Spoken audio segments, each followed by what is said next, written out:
शहर की एक मिल में मजदूरी किया करता था। हेलो। हाँ बोलो रमा, कैसे फोन किया? हेलो जी, आप तो हमें गांव में लेने आने वाले थे, क्या हुआ जी, आप आए नहीं? रमा अभी ठंड बहुत हो रही है और मेरे पास तुम्हें गांव से शहर लाने के लिए अभी पैसे भी नहीं है। तुम कुछ दिन और रुक जाओ वहाँ। क्या कहा आपने? ऐसा मत बोलिए, आप कब से बोल रहे हो कि हमें लेने आओगे? दीपू मुन्नी भी रोज आपका इंतजार करते हैं। सुनिए जी, अगर आप कहें तो मैं खुद ही आ जाऊं क्या आपके पास बच्चों को लेकर? मेरे पास कुछ पैसे पड़े हैं, आप जो भेजते थे मैंने उसमें से बचाए हैं। अगर ऐसा है तो फिर आ जाओ, और तुम्हारे पास घर का पता तो है ही, वहाँ ही चले जाना। रमा अपने दोनों बच्चों को लेकर गांव से शहर के लिए निकल जाती है। उसके साथ उसकी बहन दिव्या भी होती है। रमा के माता पिता की मृत्यु के बाद अब वो बेचारी कहाँ जाती, इसलिए रमा उसे अपने साथ ही ले लेती है। ठंड का समय चल रहा था, दिसंबर का महीना, जिसमें कड़ाके की ठंड पड़ती है। रात होते ही रवि मिल से अपने घर को निकलता है।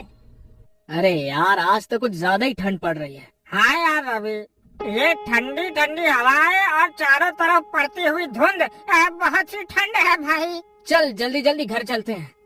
रवि अपने घर पहुंचता है। वो एक झोपड़ी में रहता था। रवि अपने बच्चों को देखकर बहुत खुश हो जाता है। वहीं वो अपनी साली दिव्या को भी देखता है। अरे दिव्या, तुम यहाँ? ओह अच्छा, याद आया। कोई बात नहीं, अब तुम हमेशा ही हमारे साथ रहना।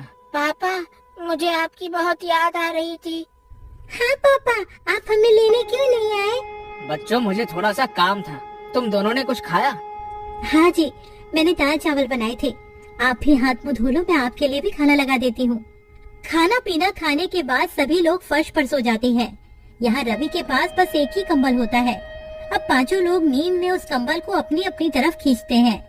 एक तरफ रमा और रवि लेटे हुए थे, दूसरी तरफ दोनों बच्ची और दिव्या लेटी हुई थी।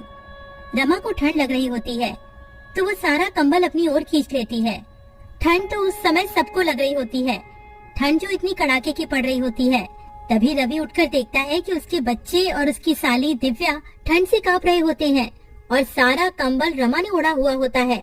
रमा, उठो उठो जल्दी। क्या हुआ जी, आप जाग क्यों रहे हो? वहाँ देखो। रमा अपने बच्चों और बहन की तरफ देखती है और वो घबरा जाती है। उसके बच्चे और बहन ठंड से कांप रहे होते हैं। हाँ जी, आप देख क्या रहे हो? जल्दी से कंबल बच्चों पर डाल दो ना, ठंड बहुत है। रवि सारा कंबल बच्चों और दिव्या पर डाल देता है और रवि और रमा दोनों ही बिना कंबल के ठंड से ठिठुर के सो जाते हैं।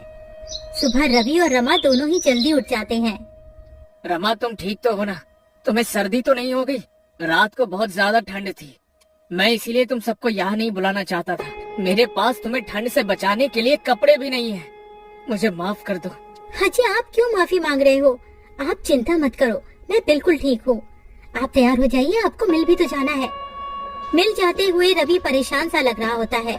वो सोच रहा था कि मालिक से एडवांस पैसे ले लेगा, जिससे वो एक और कंबल खरीद कर ले आएगा। लेकिन जब वो मिल जाकर देखता है तो मिल में जोरों की आग लगी हुई होती है। वो अपने दोस्त प्रीतम से पूछता है, प्रीतम, ये मिल में आग कैसे लग गई है? ये कैसे हुआ? अरे क्या बताओ यार, शॉर्ट सर्किट हो गया और मिल में आग लग गई। अभी मालिक आए थे, उन्होंने कहा कहीं और काम ढूंढ लो। मेरे पास इतना पैसा नहीं है कि मैं दोबारा काम शुरू कर पाऊँ। रवि प्रीतम से ऐसा सुनकर और निराश हो जाता है और सोच में पड़ जाता है कि अब तो वो इतनी जल्दी कंबल कहाँ से लाएगा। न काम है और न ही पैसे। प्रीतम, अब हम क्या करेंगे, क्या काम करेंगे? देख भाई, मेरे पास कुछ पैसे हैं जिनसे मैं एक छोटी सी चाय की दुकान खोलूंगा। मेरे पास थोड़ी सी सेविंग्स है। तू बता, तू क्या करेगा? पता नहीं यार, मेरे पास तो पैसे भी नहीं है। जितने पैसे यहाँ से मिलते थे वो पैसे तो मैं अपने गांव भेज देता था। अब तो मेरे पास एक फूटी कौड़ी तक नहीं है। चल, मैं घर चलता हूँ, फिर मिलेंगे यहाँ। रवि घर आ जाता है। उसे देखकर रमा समझ जाती है कि कुछ तो बात हुई है। रमा अभी तो कुछ नहीं कहती है। जब बच्ची और बहन खाना खा के सो जाते हैं तब रमा कहती है, क्या हुआ जी, जब से आए हो आप परेशान लग रहे हो, क्या बात है, बताओ ना मुझे। रवि रमा को सारी बात बता देता है। रमा भी रवि को ऐसे उदास देखकर खुद भी उदास हो जाती है और कहती है, हाजी आप इतना परेशान क्यों हो रहे हो, सब ठीक हो जाएगा, भगवान पर भरोसा रखो। मेरे पास कुछ पैसे बचे हैं, उनसे आप थोड़ी सी रुई और कपड़ा ला देना। मैं उससे एक रजाई बना लूंगी। उसके बाद आप काम ढूंढने चले जाना। सुबह होते ही रवि रमा को रुई और कपड़ा देकर वहाँ से चला जाता है और रमा रुई को कपड़े में भरकर रजाई की तरह सिल रही होती है। तभी दीदी क्या हुआ, सब ठीक तो है ना? जब से हम यहाँ आए हैं जीजा जी कुछ दुखी से रहते हैं, क्या उसकी वजह मैं हूँ? अरे दिव्या तू पागल है क्या? ऐसा कुछ भी नहीं है।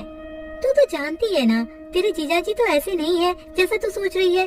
वो तो उनकी मिल में आग लग गई है, वो इसीलिए परेशान है। तू ज्यादा अपना दिमाग मत चला। हाँ जाकर अब अपना काम कर। रमा एक सुंदर सी रजाई बना देती है। उधर रवि पूरे दिन यहाँ वहाँ काम ढूंढता है पर उसे कोई काम नहीं मिलता है। वो निराश होकर घर आ जाता है। रवि घर आकर देखता है रमा ने एक सुंदर सी रजाई बना ली होती है। अरे वाह रमा, तुमने तो बहुत ही सुंदर रजाई बनाई है। अरे तुम तो बहुत ही अच्छी रजाई बनाती हो। जी वो गांव में खाली समय में मैंने रजाई बनाना सीख लिया था। आप बताइए कहीं काम मिला क्या आपको? नहीं रमा, बहुत ढूंढा पर कहीं कोई काम नहीं मिला। कल फिर जाऊंगा, देखते हैं कहीं कुछ न कुछ काम मिल ही जाएगा। रमा बच्चों को नई रजाई में सुला देती है और खुद दोनों मियाँ बीवी पुराने कंबल में सो जाते हैं। अगले दिन रवि का दोस्त प्रीतम रवि का हाल पूछने उसके घर आया हुआ होता है। तभी अरे वाह रवि, ये रजाई तो बहुत अच्छी है, कहाँ से लाए हो? अरे प्रीतम, मैं ये कहीं से लाया नहीं हूँ। ये रजाई तो तेरी भाभी ने बनाई है। क्या कह रहे हो? ये रजाई भाभी ने बनाई है? भाई ये तो बिल्कुल वैसी ही रजाई है जो दुकानों में मिलती है। अरे वाह भाभी जी, आप तो बहुत ही बड़ी कलाकार हैं। अरे तो वो सब छोड़, ये बता तेरी चाय की दुकान का क्या हुआ? हाँ भाई, मैं इसीलिए तो आया हूँ। मैंने हाईवे पर एक चाय का स्टॉल खोला है। तू बता तेरा क्या हुआ, कहीं पर काम मिला कि नहीं? नहीं भाई, अभी तो मुझे कहीं भी कोई काम नहीं मिला। मिल जाएगा, वैसे भी मैं ढूंढ तो रहा ही हूँ। अच्छा, आप भाभी एक रजाई मेरे लिए भी बना देना, मुझे ये रजाई बहुत पसंद आई है। जी भाई साहब, मैं आपके लिए भी एक ऐसी ही रजाई बना दूंगी, आप ले जाना। अच्छा रवि, तुम एक काम क्यों नहीं करते हो? क्यों ना तुम रजाई बेचना शुरू कर दो।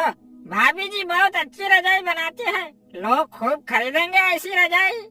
तुम बोल तो ठीक ही रही हो, अभी तो मेरे पास कोई और काम नहीं है और ठंड भी बहुत पड़ रही है। चलो ऐसा ही करके देखता हूँ कुछ दिन। पर प्रीतम, मैं ये रजाई बेचूंगा कहाँ? हाईवे पर मेरे चाय के स्टॉल के पास तुम ये रजाई बेच सकते हो।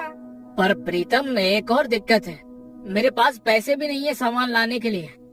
अरे तुम चिंता मत करो, ये लो पैसे, इनसे तुम सामान ले आना है। ठीक है, फिर मैं आज ही रजाई बनाने का सामान ले आता हूँ। क्यों रमा, ठीक है ना? आप जैसा भी कहो, मैं तो आपके साथ कोई भी काम करने को तैयार रहती हूँ। रवि और प्रीतम दोनों चले जाते हैं। रवि बहुत सारी रुई और कपड़ा घर ले आता है। उसके बाद रमा रजाई बनाने का काम शुरू कर देती है। रवि के साथ साथ रमा की बहन दिव्या भी उसकी मदद कर रही होती है और बच्चे भी रजाई में रुई भरने में लगे हुए होते हैं। 2 से 3 दिन में सबने मिलकर 10 रजाइयाँ बना ली होती हैं और रवि सारी रजाइयाँ लेकर हाईवे पर प्रीतम के बगल में ही बेचने लगता है और देखते ही देखते उसकी रजाइयाँ बिकने लगती हैं। वो रजाइयाँ बहुत सुंदर लग रही होती हैं, जिसकी वजह से लोग खरीदने आ रहे होते हैं। देखा तुमने रवि, बिक गई ना सारी रजाइयाँ। अब तो बस रजाइयाँ बनाते रहो।